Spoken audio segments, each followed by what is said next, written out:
12월 3일 아주 난리가 났습니다. 대통령이 뜬금없는 계엄령 선포. 뭐 이거 무슨 일인가 싶었습니다. 전혀 이제 선포될 상황도 아니었고 비상사태라고 인지할 수 있는 상황이 없었는데 계엄령이 선포됐고 나중에 이제 비트코인 시세를 확인해 보니까 34%까지 떨어졌다가 다시 회복이 된 겁니다. 와, 이 좋은 기회를 놓치고 제가 밖에서 술을 먹고 있었다니 그 술이 얼마나 비싼 술이었겠습니까? 비트코인이 이렇게까지 국내 상황에 의해서 급락했을 때 무조건 사야 하는 이유가 있습니다. 이게 땡땡 거래. 그래서 이제 제가 요거에 대해서 오늘 설명해 드릴 텐데, 설명드리기 앞서 구독과 좋아요 부탁드립니다. 2024년 12월 3일 10시 밤 10시 반쯤이죠. 대통령이 직접 TV에 나와 대한민국의 반국가 세력 척결을 위해 비상계엄을 선포한다는 발표를 했습니다. 저는 이제 고향에서 동창이 올라와서 한참 이제 뭐 술 마시고 그때 한 3차쯤 하고 있었던 것 같아요. 그 시간이면. 그런데 이제 그 시간 동안에 갑자기 이제 와이프가 연락이 온 거예요. 카톡이 와서 비상계엄 발표한다고 뉴스 특보가 떴어. 그래서 에이 지금 무슨 가짜뉴스 잘못 들었겠지 했는데 화면을 이렇게 캡처해서 보내준 겁니다. 그리고 그때까지도 이제 사실 현실 감각이 별로 없었죠. 그냥 술을 마시고 좀 멍하고 그러면서 이제 뉴스 그 술집에서 틀어놓은 TV를 보는데 와 이거 뭐 진짜 꿈인가 현실인가 싶더라고요. 뭐 계엄령을 선포할 어떤 이유도 떠오르지 않았기 때문입니다. 계엄령은 진짜 전쟁 또는 사변 그런 전쟁에 준하는 폭동 이런 이제 사유로만 이제 계엄령을 선포할 수 있다고 얘기를 들었고 그 계엄령을 마지막 선포했던 게 81년 전두환 정권 때 마지막이었잖아요. 그리고 나서 이제 계엄령을 잊고 산 세대가 대부분인데 갑자기 뜬금없이 이제 계엄령을 선포하면서 그 TV에 나왔고 얼마 후부터 이제 와이프가 전화가 와가지고는 군인들이 지금 국회의사당에 투입된다. 뭐 장갑차가 오고 있다. 헬기가 내려서 지금 국회의원회관에 이제 진입하고 있다. 이런 얘기를 이제 하고 있는 거예요. 그래서 오 이거 좀 이상하다 싶어가지고 뉴스를 보는데 너무 걱정되더라고요. 진짜 이게 나라에 무슨 일이 생기는 거 아닌가? 그래서 이제 이거 뭐 국회의사당으로 지금 가봐야 되나? 뭐 별의 생각을 다 했던 것 같습니다. 결국 집에 도착하고 이제 뉴스를 보고 있는데 155분 만에 계엄령은 해제됐고 집에 도착해 그러고 나서 이제 코인 시세나 이런 것들을 좀 정신 차리고 확인했습니다. 와, 근데 그 계엄령 발표 직후 코인 시세가 한 개당 1억 3,300만 원 정도에서 8,800만 원까지 급락했다가 회복되었습니다. 와, 순식간에 34%가 떨어진 거예요.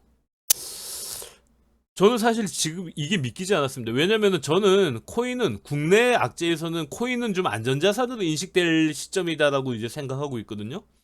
우리가 왜 국내에 이제 불황이 닥치면 달러 예금에 가입하고 금을 사 모으듯이 저는 이제 비트코인이 미국에서 전략 자산으로까지 얘기가 나오기 시작하면서 사실은 이제 어느 정도 안전자산으로 인식될 수준까지 올라왔다라고 생각했는데 그랬던 비트코인이 지금 이제 8,800만 원까지 급락을 했던 겁니다. 4,000원에 육박했던 리플은 1,600원대까지 반토막 이상 내려왔었고 500만 원을 넘던 이더리움은 312만 원까지 떨어졌었습니다. 그러니까 코인 시장도 순간적으로 난리가 났던 거예요. 우리나라 시장 보면 여기 보면 비트코인이 지금 여기까지 떨어졌거든요. 여기가 지금 시세가 8,800만 원 시세입니다. 리플 같은 경우에도 순간적으로 떨어져가지고 1600원대까지 떨어진 거. 그리고 이더리움도 312만원까지 떨어진 거. 이걸 이제 차트에서 확인할 수 있었습니다. 코인 시세는 우리나라 시장만 따로 노는 게 아니고 전 세계 그 동기화가 되고 있죠. 그러니까 비트코인은 우리나라에서 지금 뭐 1억이면 뭐 미국에서도 1억에 준하는 정도의 이제 달러 가치로 이제 환산이 되고 뭐 싱가포르나 뭐 호주나 이런 데서도 거래소 시장에 가면 거의 그 가격이 비슷합니다. 약간의 차이가 발생할 수는 있는데 이건 뭐 김치 프리미엄이라 해갖고 순간적으로 이제 벌어지는 갭인데 이거는 금방 이제 차이가 좁혀지게 됩니다. 이 이유는 제가 좀 이따 설명드릴게요. 계엄령이 악재긴 하지만 파급 효과가 국내에 국한되기 때문에 달러와 함께 가치가 올라갈 수 있겠다 싶었는데 오히려 반대였습니다. 저는 처음에 계좌를 열면서 조금 올라갈 수 있겠다 그 생각을 했거든요. 제가 국내 지금 업비트에도 일부의 이제 코인을 가지고 있기 때문에 당연히 이제 코인 시세가 좀 올라갔을 거다라는 내심 기대를 하면서 열었다가 정말 깜짝 놀랐습니다. 계엄령 직후 달러는 1340원 가까이 올라갔습니다. 그런데 이제 코인 가격은 급락했죠. 계엄령으로 국내 코인 시세가 급락한 날, 같은 날 이제 해외 거래소의 비트코인, 리플, 이더리움 시세를 보면 소폭 하락하는 정도로 이제 시장 충격이 크지 않았던 것을 확인할 수 있습니다. 여기 보면은 요게 지금 이제 그 계엄령이 발표된 날 주가거든요. 근데 아래 꼬리가 그렇게 길게 달리지 않은 걸 확인할 수 있습니다. 그러니까 시장 충격은 이제 국내에 머무르고 있었다. 그런데 이제 해외 시장은 왜 그날 그럼 동시에 다 떨어졌을까? 요거는 차익 거래라는 것 때문에 아마 설명이 될 수 있을 겁니다. 지금 현재 우리나라 같은 경우만 그런 게 아니고 전 세계 코인은 시세를 이제 뭐 거래소 간 시세를 동기화하기 위해서 차익 거래 같은 거를 이용하거든요. 그러니까 특정 국가의 코인 시세가 너무 떨어지거나 너무 올라가면은 그 시세를 해외하고의 이제 거래를 통해서 그 시세를 계속 세계적으로 맞춰가는 겁니다. 아마 이날 해외 거래소도 이렇게 떨어졌던 이유는 제 생각에는 이제 그때 당시에 급락했던 우리나라의 코인을 사서 해외에다 팔았기 때문에 해외 시세도 소폭 하락하지 않았을까 이렇게 이제 예상이 됩니다. 12월 2일 해외 거래소 역시 코인 시세가 하락하긴 했지만 우리나라와는 전혀 다른 소폭 하락. 요건 제가 말씀드렸듯이 차익 거래로 인한 아마 하락이 아닐까. 요런 그러니까 해외 거래소 같은 경우에는 전혀 이제 뭐 그런 영향이 없을 수밖에 없죠. 계엄령 선포 후 짧은 시간이었지만 똑같은 비트코인을 한 개당 해외에서는 1억 3천만 원에 거래되고 있었는데 국내에서는 8천만 원에 8,800만 원에 살 수 있었던 겁니다. 당연히 이제 대박이죠. 그러니까 뭐 좀 확대해서 과장해서 얘기하면 달러가 우리나라에 무슨 악재가 터져갖고 달러가 막 1달러당 2,000원까지 이제 급등한 거예요, 환율이. 근데 해외는 아무 이제 달러가 뭐 1달러당 1,400원이다 이러면은 당연히 이제 거기에서 시스템에서 발생할 수 있는 그 차익만큼을 무위험으로 이제 이익을 볼 수 있는 그 짧은 순간이 있으니까 이런 걸 이제 차익권을 통해서 이익을 챙기는 거거든요. 어떻게 이제 이런 일이 발생할 수 있을까? 이런 이제 제가 차익권을 말씀드렸는데 우리나라에서는 김치 프리미엄이라고 이제 유명한 용어가 있습니다. 김치 프리미엄은 지금 네이버에 비트코인 검색하시면 한국 프리미엄이라 해가지고 실제로 이제 김치 프리미엄이 얼마나 차이가 나고 있는지를 표시해주고 있거든요. 전 세계 거래소마다 유동성과 사용자 기반이 다르기 때문에 거래소 간에 약간의 차이는 발생할 수 있습니다.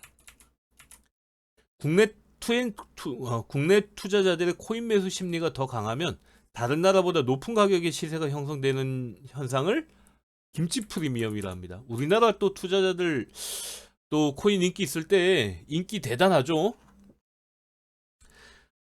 거래소 간 시세 차이는 차익거래를 통해서 균형을 맞추게 됩니다.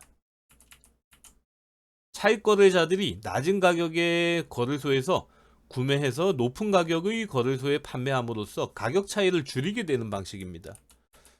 뭐 얼마나 이게 좋습니까? 사실 우리는 정보가 없고 그 실시간으로 그걸 감시할 수 있는 시스템이 없으니까 그렇지만은 지금 현재는 전 세계적으로 적용되는 이제 공통의 악재 또는 코인 시세에 가장 큰 영향을 미치고 있는 미국발 악재가 아닌 이상 국내 이슈로만은 코인 가격이 떨어지는 데는 틀림없이 한계가 있습니다. 왜냐면 이 차익 거래가 뭐 특정 사람들이 하고 있는 게 아니고 지금은 AI나 시스템을 이용해서 어느 나라에 이제 코인 가격이 어느 그 시세 이상으로 갭이 벌어지면 자동으로 사서 높은 나라에다가 파는 이런 방식의 이제 자동 매매가 되고 있거든요.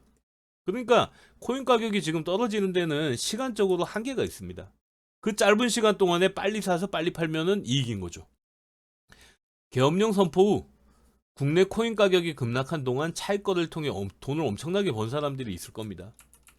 왜냐면은 뭐 국내에서 사가서 오른 다음에 다시 파는 것도 이제 어떻게 보면 그 순간적인 어떤 패닉 바잉을 이용한 차익 거래라고도 볼 수 있죠. 근데 그날 만약에 해외 거래소도 동시에 이제 거래하고 있는 저 같은 경우에는 국내 시장에서 사서 해외에다 팔고 그걸 테더로 바꿨다 그러면은 달러에 대한 차이까지 볼 수 있었기 때문에 수익이 상당히 높을 수 있었겠죠. 차익거래는 대부분 시스템에 의해 매매되고 있기 때문에 자동으로 매수 매도를 통해서 동기화되고 있다고 생각하시면 됩니다.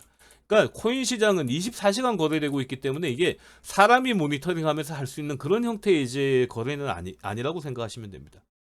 그날 하필 친구들과 뭐 좋은 시간을 보내고 맛있는 술 먹고 하는 동안에 뭐 그 계엄령 소식을 듣고 흥분만 하다가 다음 날에야 이제 뭐 술이 깨고 시세를 확인하고 이러고 나서 이 글을 쓰는데 사실 마음이 좀 아팠습니다. 누군가는 8,800만 원에 팔았으니 이제 시세가 형성됐겠죠? 그날 그 시장 그 계엄령 충격으로 시장가로 아마 투매하신 분들이 많았던 것 같아요. 바로 반등하는 시세를 보면서 아마 많이들 후회하셨을 겁니다. 사실 계엄령은 아시는 분들은 알겠지만은 계엄령이 발동되면 이제 뭐 주식 시장도 정지되고 모든 시장이 뭐 멈춰 있는 이런 상태가 될 수 있거든요. 모든 정부기관 뭐 회사나 이런 것들은 계엄군 하에서 이제 그런 명령을 들어야 되기 때문에 사실 굉장한 위기는 맞았습니다.